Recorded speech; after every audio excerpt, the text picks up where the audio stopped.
Selamat pagi, salam dalam kasih Kristus. Saudara-saudara, warta lisan yang perlu kami sampaikan sebagai berikut. 1. Hari ini adalah ibadat Minggu Transfigurasi. Pemimpin liturgi Penatua Iwan Kurniawan dan pengkhotbah oleh Pendeta Emeritus Iman Santoso dari GKI Salatiga. Yang kedua, rapat kerja atau raker Majelis Jemaat GKI Tegal akan diadakan pada hari Jumat sampai dengan Minggu 19 sampai 21 Februari 2021 melalui Zoom meeting. Agenda rapat kerja, pembahasan laporan kerja 2020 dan pengesahan program kerja 2021. Mohon dukungan doa.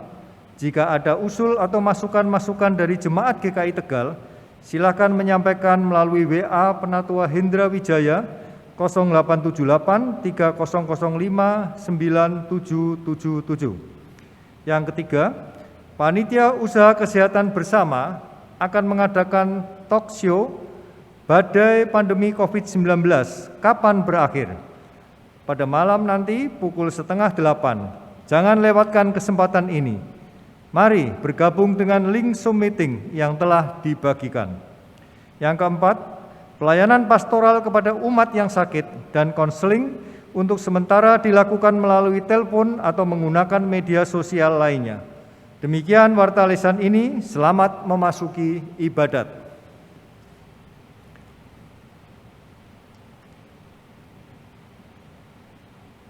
Sungguh mulia Tuhan Allah kita, kekuasaannya begitu besar tak tertandingi. Namun karena kasih sayangnya, Ia rela menderita untuk menyelamatkan kita semua. Mari kita muliakan Tuhan Allah kita.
Ibadat Minggu Transfigurasi ini berlangsung dalam nama Bapa, Anak, dan Roh Kudus.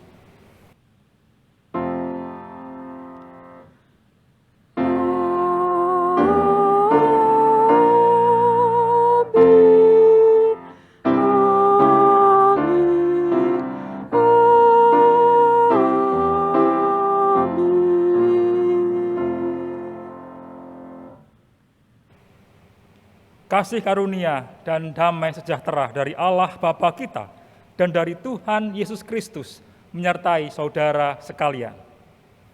Dan menyertai saudara juga. Selamat pagi Bapak Ibu dan saudara sekalian.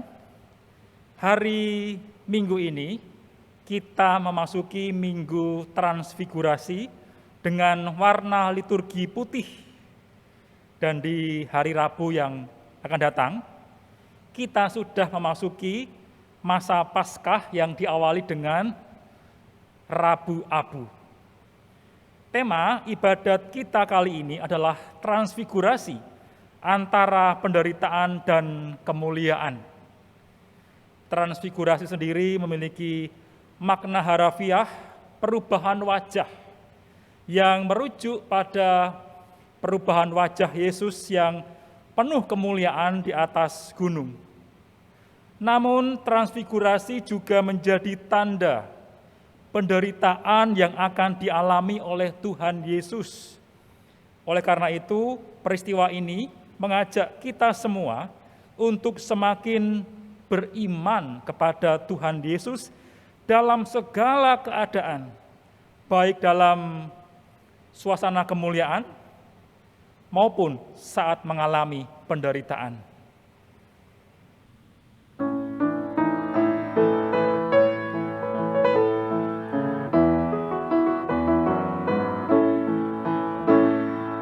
Apapun juga menimpamu, Tuhan menjagamu. Naungan kasih-Nya pelindungmu, Tuhan menjagamu. Tuhan menjagamu waktu tenang atau tegang. Ia menjagamu, Tuhan menjagamu.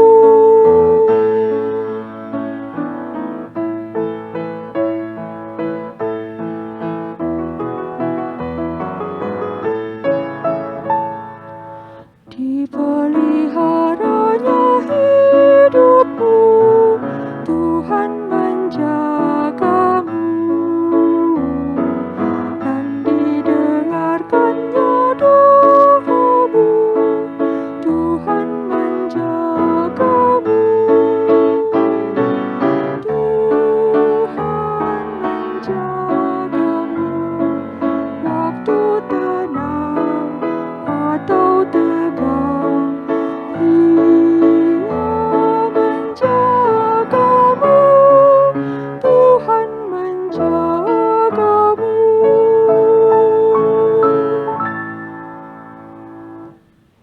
Bapak, Ibu, dan saudara sekalian, mari kita datang ke hadapan Tuhan. Kita akui segala dosa dan perbuatan salah kita kepadanya. Kita berdoa. Ya Tuhan, kami sebenarnya tahu bahwa segala sesuatu yang akan menimpa kami, Engkau pasti menjaga dan melindungi kami. Engkau juga menjaga kami di saat kami bahagia, maupun di saat kami mengalami kemalangan. Namun kami terkadang melupakan Tuhan di saat kami bahagia, dan baru mengingat-Mu di saat kami mengalami kesulitan. Saat ini kami mau mengakuinya, ya Tuhan, kami sungguh berdosa.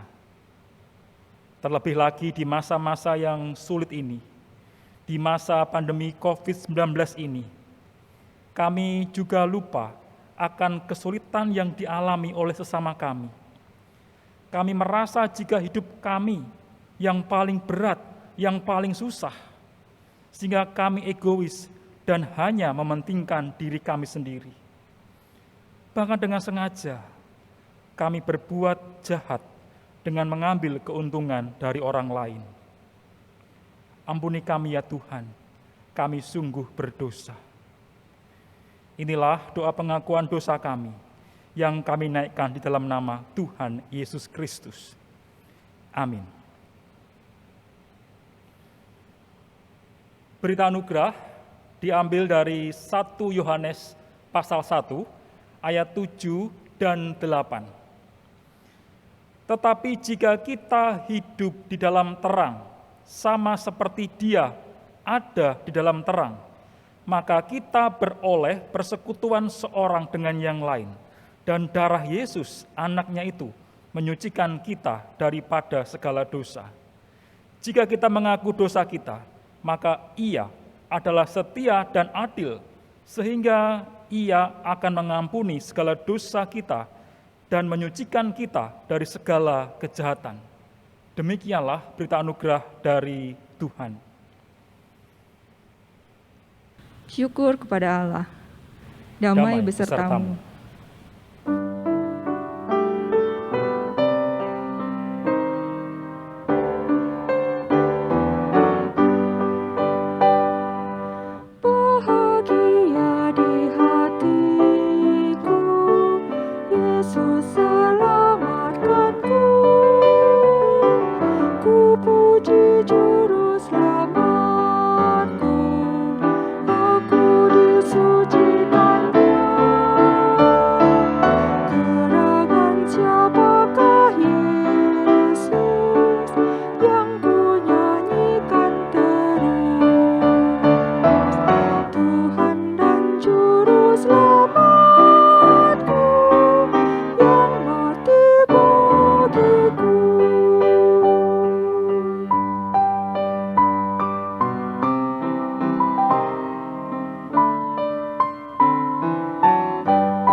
paling mulia, Raja yang maha besar,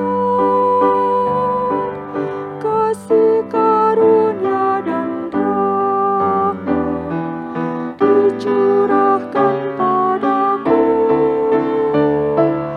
Gerangan siapakah Yesus yang ku nyanyikan terus? Tuhan dan Juru Selamatku yang mati bagiku.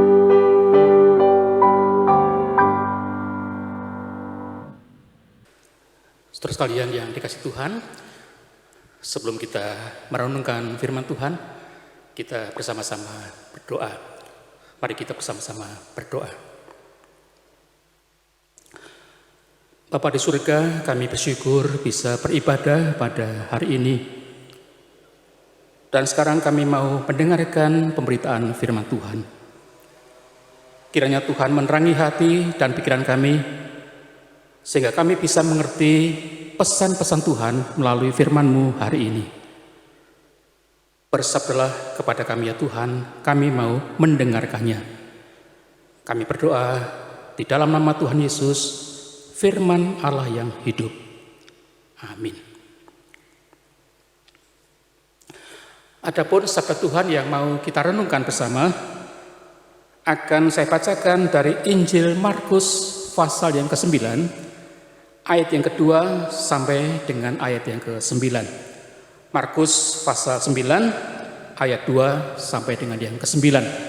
Akan saya bacakan dan mari kita dengarkan bersama-sama sabda Tuhan ini. 6 hari kemudian, Yesus membawa Petrus, Yakobus dan Yohanes, dan bersama-sama dengan mereka ia naik ke sebuah gunung yang tinggi. Di situ mereka sendirian saja. Lalu Yesus berubah rupa di depan mata mereka, dan pakaiannya sangat putih berkilat-kilat. Tidak ada seorang pun di dunia ini yang dapat mengelantang pakaian seperti itu. Maka nampaklah kepada mereka Elia bersama dengan Musa. Keduanya sedang berbicara dengan Yesus. Kata Petrus kepada Yesus, "Rabi, betapa bahagianya kami berada di tempat ini. Baiklah kami dirikan 3 kemah, 1 untuk engkau, 1 untuk Musa, dan 1 untuk Elia." Ia berkata demikian sebab tidak tahu apa yang harus dikatakannya, karena mereka sangat ketakutan. Maka datanglah awan menaungi mereka, dan dari dalam awan itu terdengar suara, "Inilah anak yang kukasihi, dengarkanlah dia." Dan sekonyong-konyong waktu mereka memandang sekeliling mereka, mereka tidak melihat seorang pun lagi bersama mereka, kecuali Yesus seorang diri. Pada waktu mereka turun dari gunung itu, Yesus berpesan kepada mereka supaya mereka jangan menceritakan kepada seorang pun apa yang telah mereka lihat itu sebelum Anak Manusia bangkit dari antara orang mati. Demikianlah Injil Tuhan Yesus Kristus. Berbahagialah orang yang mendengarkan sabda Tuhan serta memeliharanya. Haleluya.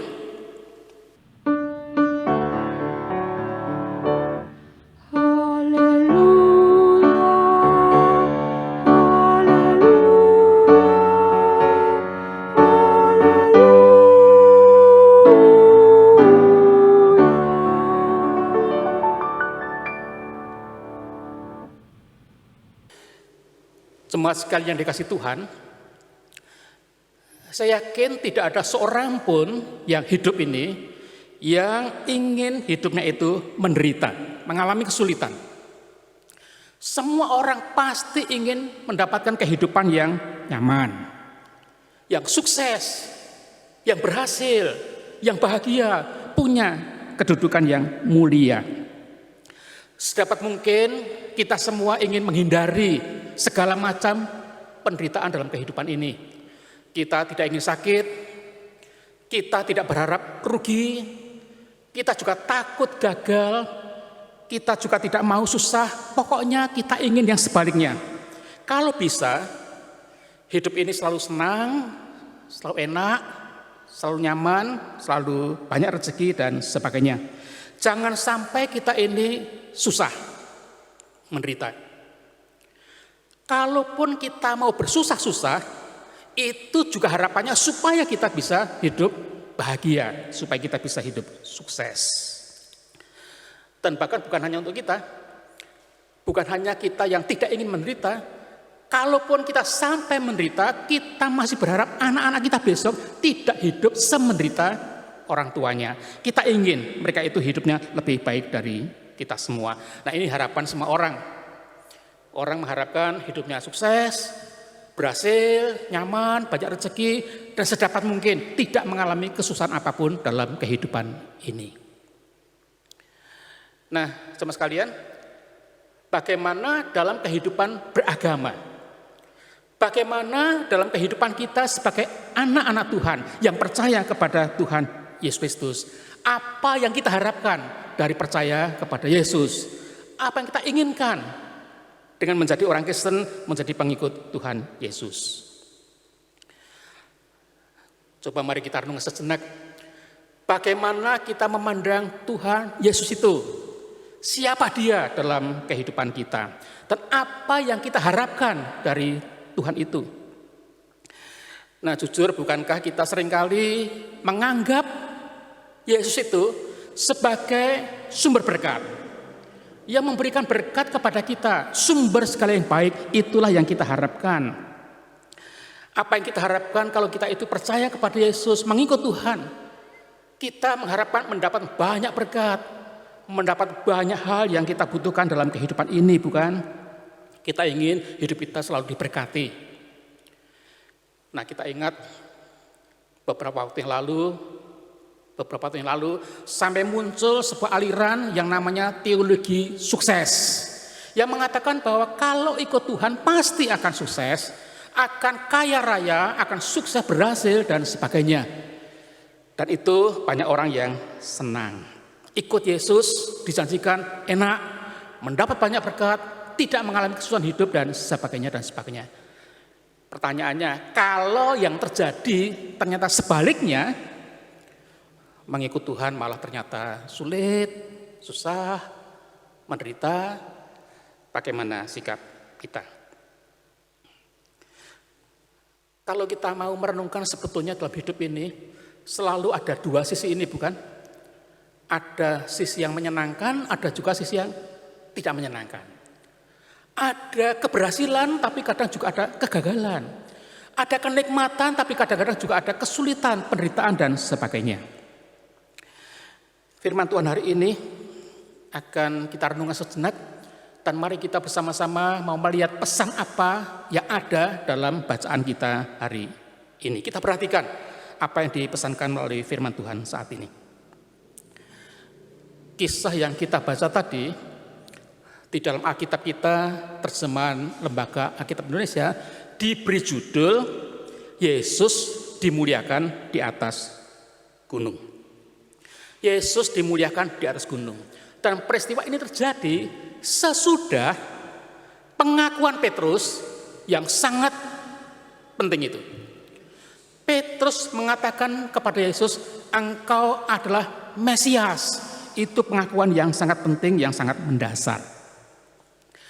Dan segera setelah pengakuan yang penting itu, Tuhan Yesus lalu memberitahukan kepada para muridnya bahwa dia akan menderita, akan ditangkap, akan disalibkan, dan kemudian akan mati dikuburkan. Sampai 3 kali Tuhan Yesus mengatakan yang seperti itu. Dia menceritakan penderitaannya sampai 3 kali, bahwa dia akan disalibkan. Dan Tuhan Yesus juga menegaskan bahwa siapa yang mau mengikut dia, ada syarat. Dan syaratnya juga cukup berat. Barang siapa mengikut aku, katanya, dia harus yang pertama menyangkal dirinya. Yang kedua, memikul salibnya. Dan yang ketiga, mengikut aku. Ini syarat yang tidak mudah. Menyangkal diri itu berarti berkata tidak kepada kehendak diri sendiri dan berkata ya kepada kehendak Allah, dan itu tidak selalu gampang. Memikul salib, kita tahu pada zaman itu salib adalah lambang penderitaan. Harus siap menderita. Mengikut aku berarti tidak mengikuti jalannya sendiri. Kemana Yesus pergi, pengikutnya harus ikut di belakangnya. Dan peristiwa kemuliaan Yesus di atas gunung ini terjadi setelah itu. Setelah Yesus memberitahukan bahwa dia akan menderita. Nah, waktu itu Tuhan Yesus mengajak 3 orang muridnya untuk naik ke sebuah gunung. Rupanya 3 orang ini adalah orang-orang yang terdekat dengan Tuhan Yesus. Tidak hanya sekali ini mereka diajak, besok di Taman Getsemane 3 orang ini juga yang diajak Tuhan Yesus untuk menemaninya berdoa. Dan apa yang terjadi di atas gunung itu? Di depan ketiga orang muridnya ini, Injil mengatakan Yesus berubah mukanya. Pakaiannya sangat putih berkilau-kilau sampai tidak ada orang yang bisa mengelantang pakaian sejernih itu. Dan kemudian tampaklah 2 orang, yaitu Musa dan Elia, berbicara dengan Tuhan Yesus. Apa isi pembicaranya tidak dijelaskan dalam Injil ini. Tetapi kita bisa bertanya, mengapa 2 orang ini yang tampak? Mengapa bukan tokoh-tokoh yang lain yang juga besar sebetulnya? Ada Abraham, ada Daud misalnya, ada Yesaya, Yeremia. Mengapa yang tampak itu Musa dan Elia? Nah, rupanya kedua orang ini memiliki beberapa kesamaan.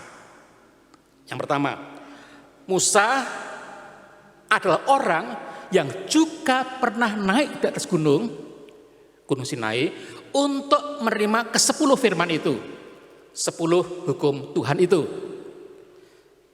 Sedang Elia juga pernah berada di Gunung Karmel ketika dia itu bertempur melawan 450 nabi-nabi Baal.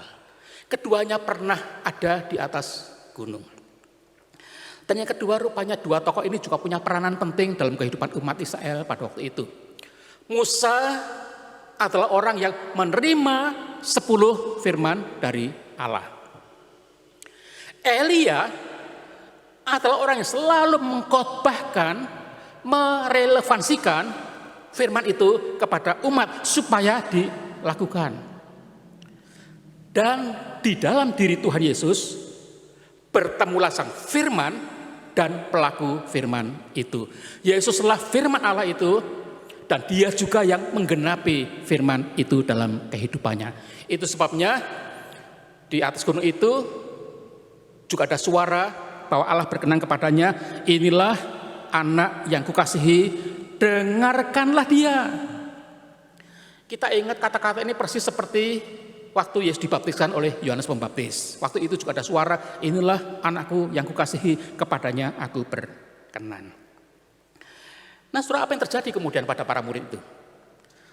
Petrus yang melihat peristiwa yang begitu indah, begitu mulia itu, lalu berkata kepada Tuhan Yesus, Rabi, betapa bahagianya kami berada di tempat ini.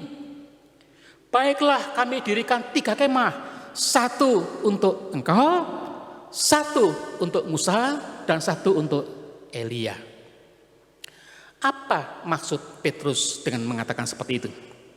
Agaknya Petrus sangat terkesan dengan peristiwa yang luar biasa indah, luar biasa mulia itu. Dia ingin supaya peristiwa ini tidak cepat berlalu. Dia ingin Yesus, Musa, dan Elia tetap di atas gunung itu. Oleh karena itu, baik, kita dirikan 3 kemah, 1 untuk engkau, 1 untuk Musa, 1 untuk Elia. Tapi tiba-tiba ada awan yang menutupi pemandangan itu, dan kemudian hanya tampak Yesus seorang diri saja. Dan Yesus berkata kepada para muridnya, kamu jangan cerita apa-apa kepada siapapun juga sebelum anak manusia itu dibangkitkan dari antara orang mati. Apa maksud kata-kata Yesus ini? Ini penting. kamu jangan cerita apa-apa tentang peristiwa yang mulia ini sebelum anak manusia bangkit dari antara orang mati. Pesannya jelas, bahwa kemuliaan Yesus yang sempurna akan terjadi setelah peristiwa kebangkitan nanti. Dan mendahului kebangkitan itu, Yesus harus mati dulu.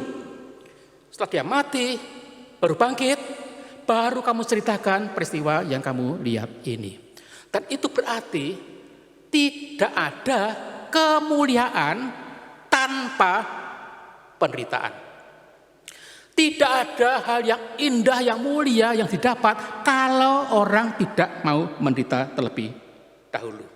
Ini saya kira pesan yang sangat penting dari peristiwa transfigurasi atau kemuliaan Yesus di atas gunung ini. Dan oleh karena itu, ini pesan tersembunyi bagi para murid, kalau ingin mengikut aku, jangan hanya berpikir, berharap, ingin yang mulia saja, tapi tidak mau mengalami kesulitan atau penderitaan. Tidak pernah ada penderitaan yang didapatkan tanpa melalui, tidak ada kemuliaan didapatkan tanpa melalui penderitaan. Ini pesan yang sangat penting. Sobat sekalian yang kasih Tuhan, sebenarnya prinsip ini bisa kita dapatkan dalam kehidupan kita sehari-hari kok. Dalam hidup sehari-hari kita juga mengenal prinsip ini, bukan? Tidak ada keberhasilan, kesuksesan, kemuliaan kalau orang tidak mau mengalami kesulitan dan penderitaan. Contohnya, siswa atau mahasiswa yang kepengen lulus dengan nilai yang baik harus mau tekun belajar. Dan belajar itu juga sebuah penderitaan, bukan? Jauh lebih enak bersantai-santai, jalan-jalan ke mall, hangout, dan sebagainya itu. Tetapi kalau orang ingin lulus dengan nilai baik, dia harus mau tekun belajar di kamar belajarnya. Dan itu sejenis penderitaan, bukan? Kalau orang kepingin punya badan yang sehat, dia harus mau berolahraga. Dia harus mau mengikuti anjuran dokter untuk berpantang, untuk diet, dan sebagainya.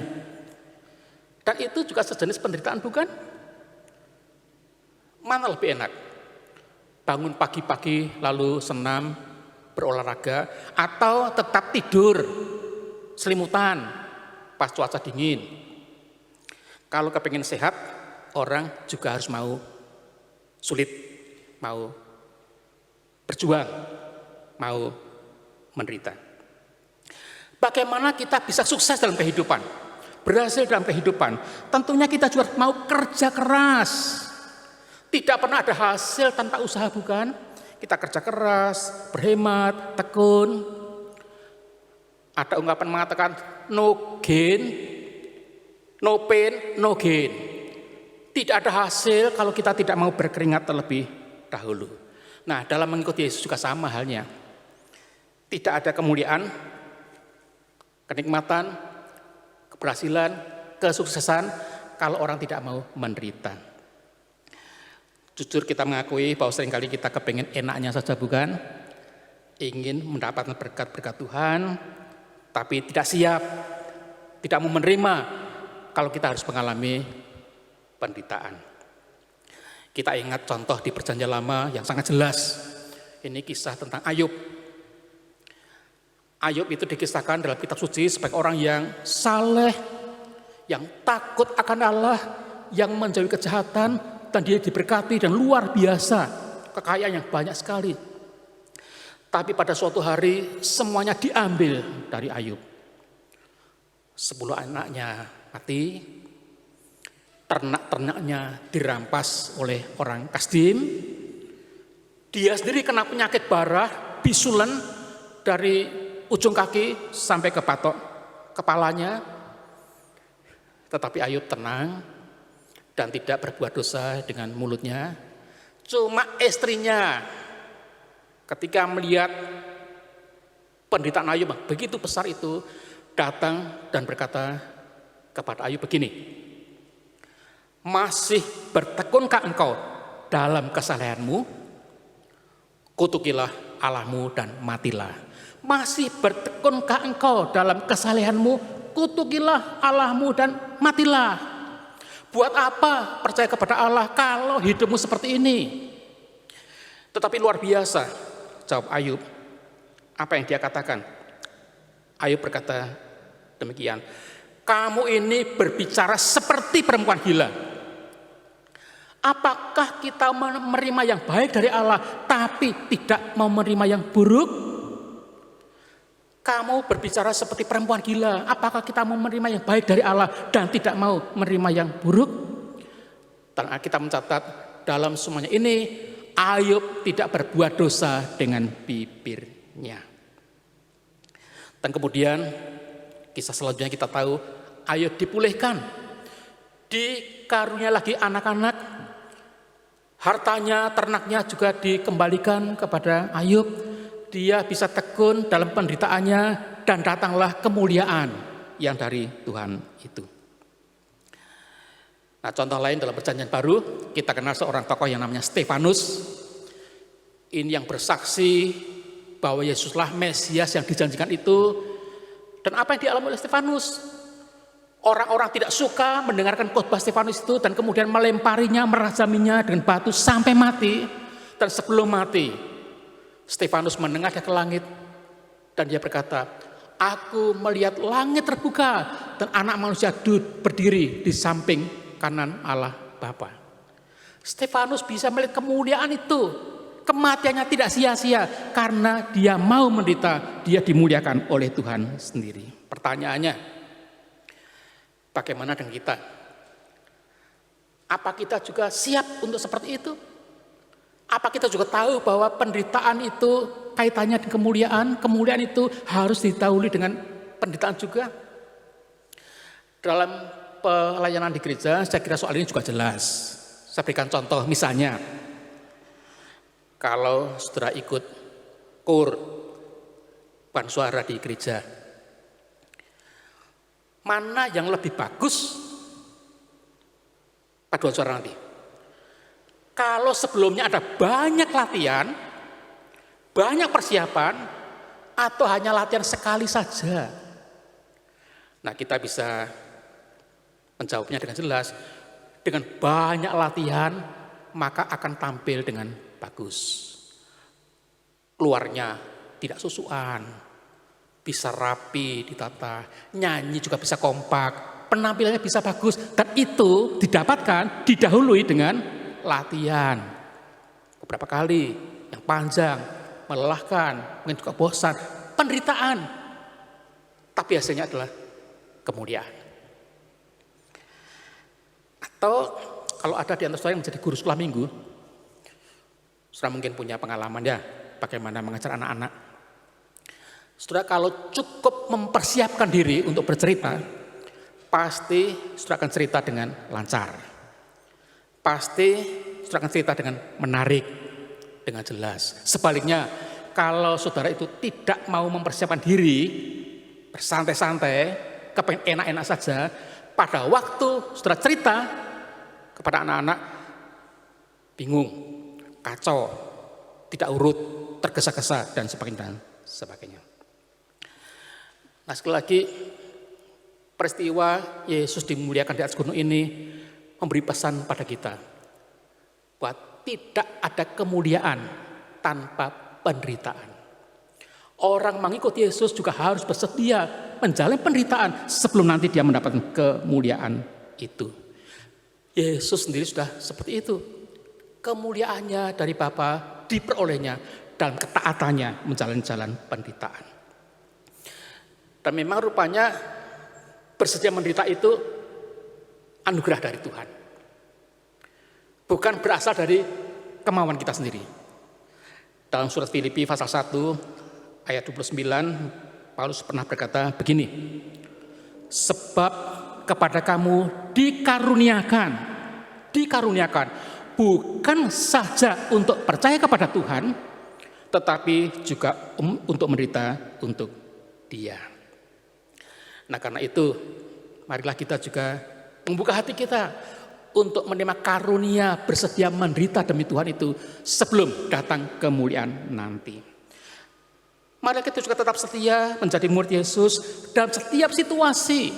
Bukan hanya ketika banyak berkat Tuhan datang, bukan hanya ketika situasi menyenangkan, tapi dalam semua keadaan pun kita tetap mau menjadi pengikut Tuhan Yesus. Sekali lagi, tidak ada kemuliaan tanpa penderitaan. Kiranya Tuhan memberkati kita. Amin. Bersama umat Tuhan di sepanjang abad dan tempat, marilah dengan berdiri kita mengucapkan pengakuan iman kita menurut pengakuan iman rasuli.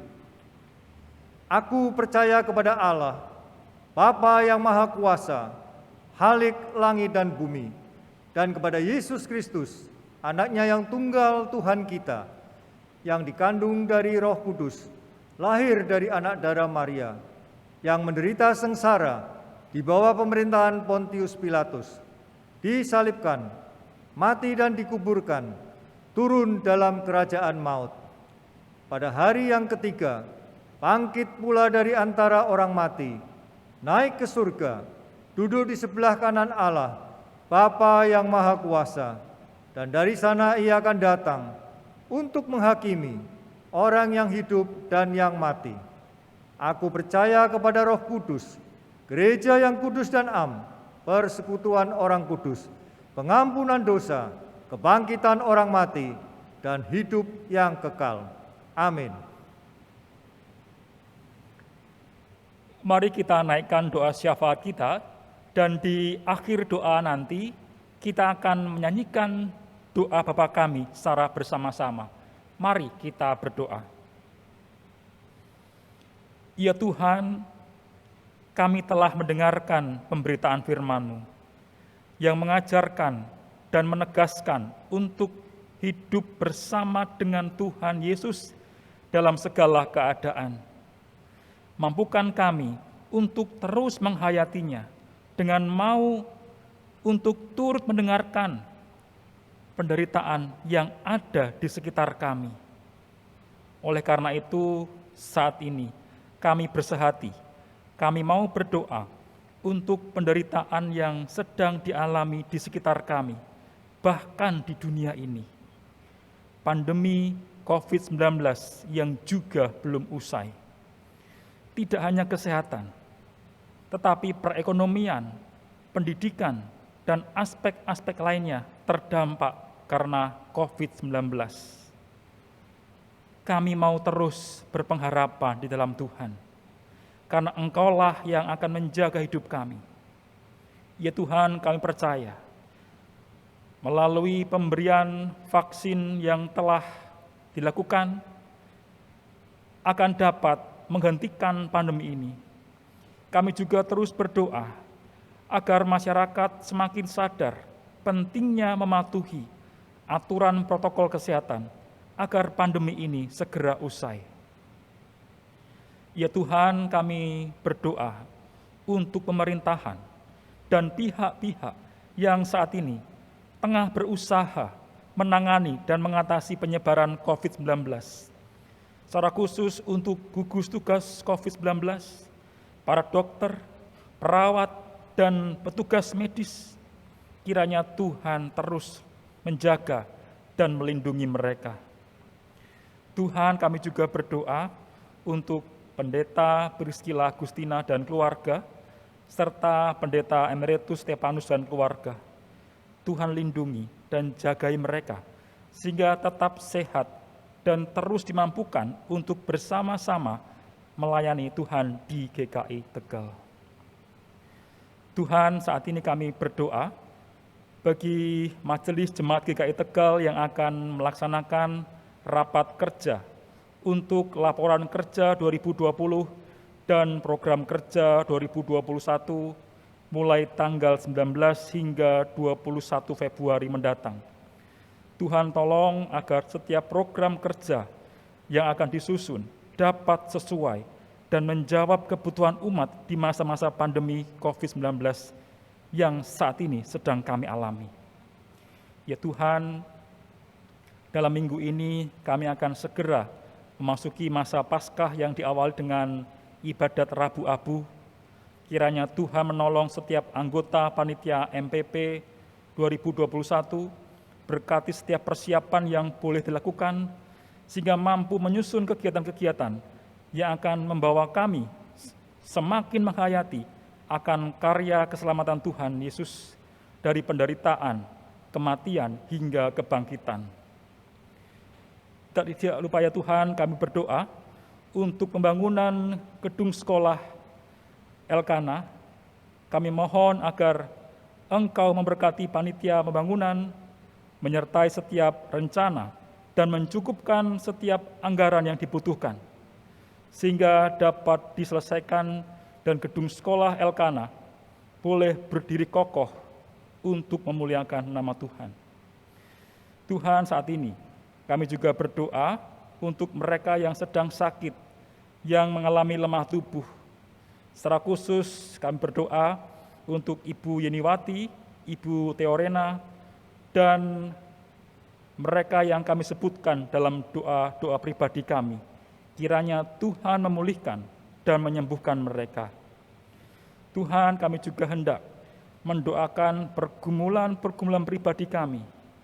Mungkin saat ini kami sedang bergumul untuk pekerjaan, untuk usaha, untuk keluarga, kesehatan, pendidikan, usia kami yang lanjut, kerinduan kami untuk mendapatkan momongan, pasangan hidup, dan yang lainnya. Kiranya Tuhan mendengarkan setiap pergumulan pribadi kami. Inilah Tuhan pergumulan dan doa syafaat yang kami naikkan di dalam nama Tuhan Yesus yang telah mengajar kami berdoa.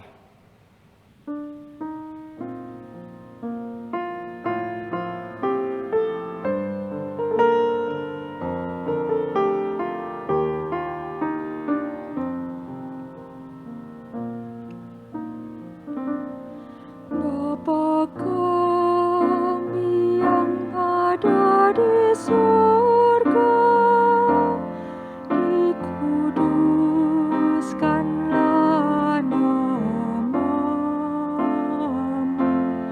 datanglah kerajaanmu,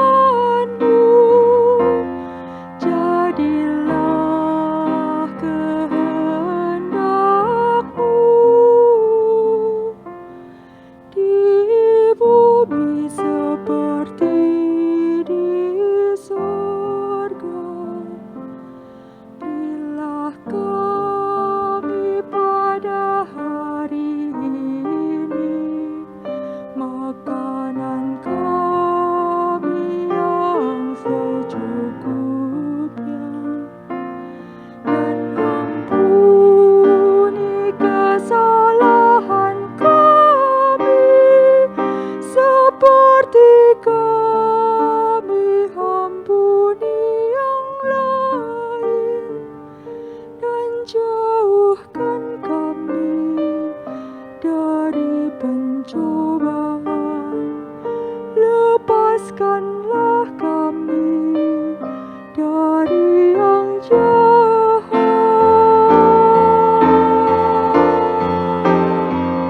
Sebab Engkau yang punya kerajaan, serta kuasa dan kemuliaan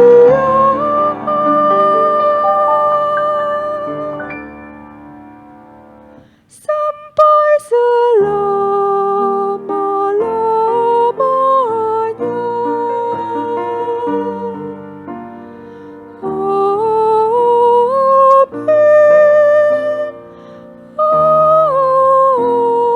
Amin.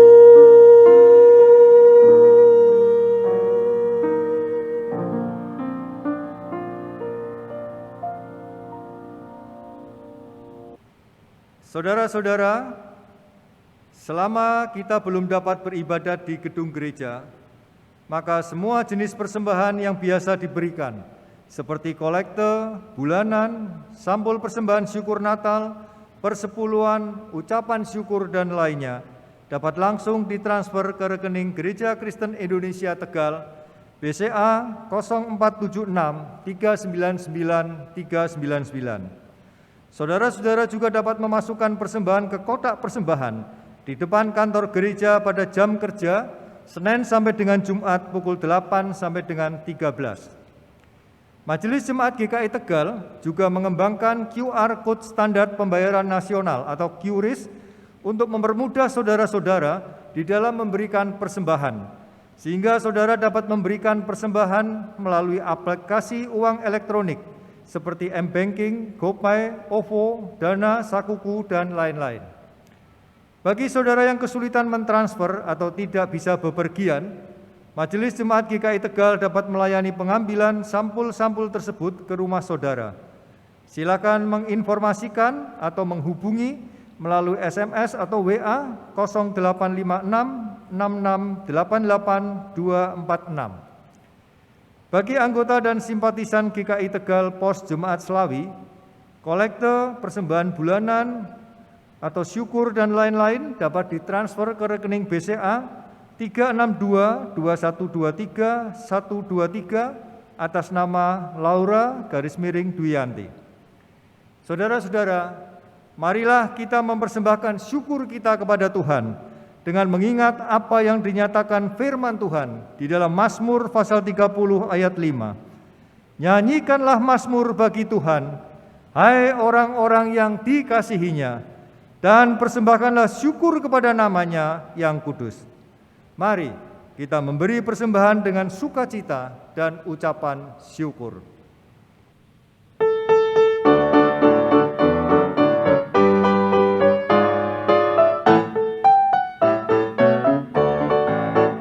Ucap syukur pada Tuhan karena kita diselamatkan oleh-Nya. Senandungkan lagu baru, senandungkan lagu baru bagi-Nya.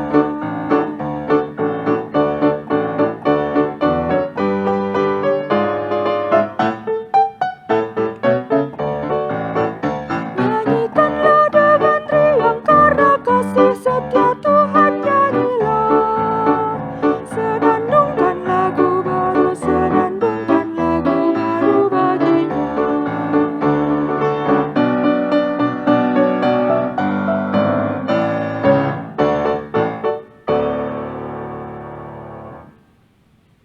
Allah sumber segala berkat dan rahmat, kembali kami datang menghadap Tuhan dengan ungkapan syukur kami berupa persembahan syukur yang kami bawa pada saat ini. Ya Tuhan, biarlah Engkau sendiri yang akan memberkati persembahan yang kami kumpulkan ini, agar persembahan ini boleh berguna untuk menunjang pekerjaan-pekerjaan Tuhan melalui Jemaat GKI Tegal di tempat ini, dan boleh menjadi berkat bagi mereka yang menerimanya. Bapa yang ada di surga, ajarkanlah kami selalu mempersembahkan jangan hanya harta milik kami, tetapi seluruh kehidupan kami sebagai satu persembahan yang kudus di hadapan Tuhan. Biarlah itu semua dapat menyenangkan hati Tuhan, dan kami boleh semakin berkenan menjadi anak-anak Tuhan yang menyukakan hati-Mu. Terima kasih Tuhan untuk apa yang sudah Tuhan berikan di dalam kehidupan kami. Dan biarlah semua ini yang kami serahkan kepadamu semata-mata sebagai ungkapan syukur kami atas segala pemeliharaan, penyertaan Tuhan di dalam kehidupan kami sampai hari ini. Terima kasih Tuhan, di dalam nama Tuhan kami Yesus Kristus, kami alaskan doa syukur kami ini. Amin.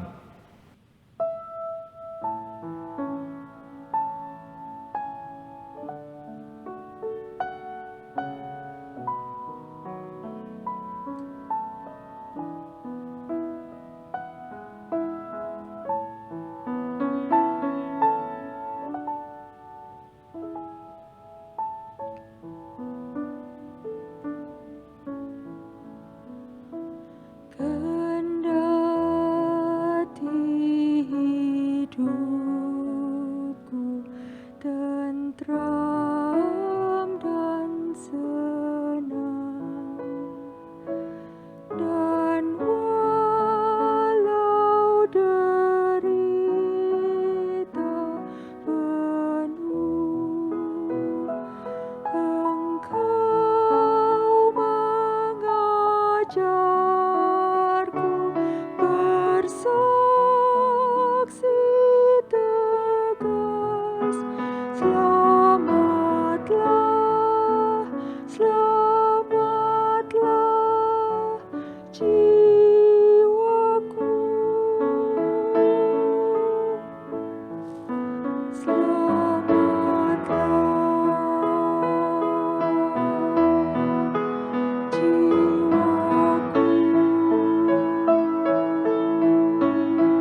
Jemaat Tuhan, arahkanlah hatimu kepada Tuhan. Kami mengarahkan hati kami kepada Tuhan. Jadilah saksi Kristus. Syukur kepada Allah, Terpujilah Tuhan.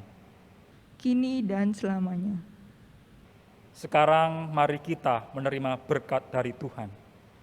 Tuhan memberkati kita dan melindungi kita.